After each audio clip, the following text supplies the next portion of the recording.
আমি বিশ্বাস করি এই একটা ট্রাউজার গত 10 দিনে আমি 7 বার পরেছি। আমার টোটাল, এটা কিন্তু লাইভ না প্লিজ, আমার টোটাল ট্রাউজার আছে 3টা। একটা হচ্ছে ফরমান, বাকি 2টা হচ্ছে গ্যাবার্ডিন।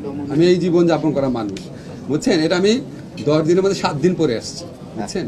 সো আমি ওরকম জীবন যাপনে বিশ্বাস করি। আমরা দেখেন, আগে মানুষ মনে করতে কি যে মন্ত্রী হওয়া মানে হচ্ছে দম্ভ দেখানো, অর্থবিত্তর ভাব দেখানো, এই দেখানো। আমি চেষ্টা করব, আমি নিজেও কৃচ্ছতার জীবনে বিশ্বাস করি। আমাকে দেখে নিশ্চয়ই বুঝতে পারছেন। লক্ষ টাকার ঘড়ি তো দেখছে, আমার ঘড়ি নাই। তো আমরা চেষ্টা করব। মোবাইল আমার পিএস দেখে বলে এত নিম্নমানের মোবাইল আপনি ইউজ করেন, এটা 2G হয়ে গেছে, আমি ফোনই করতে পারছি না। তো আমরা সবাই চেষ্টা করব। আপনাদের কাছে আমার একটা রিকোয়েস্ট থাকবে, প্লিজ দেখেন, জীবনে অনেক কষ্ট করছেন সাংবাদিকতা করতে গিয়ে। আমার অনেক পরিচিত সাংবাদিক চাকরি হারিয়েছে, খুব কষ্ট লাগে দেখে। একটা ছোট্ট সত্য কথা রিপোর্ট করার জন্য চাকরি হারিয়েছে, সারাক্ষণ নিগ্রহের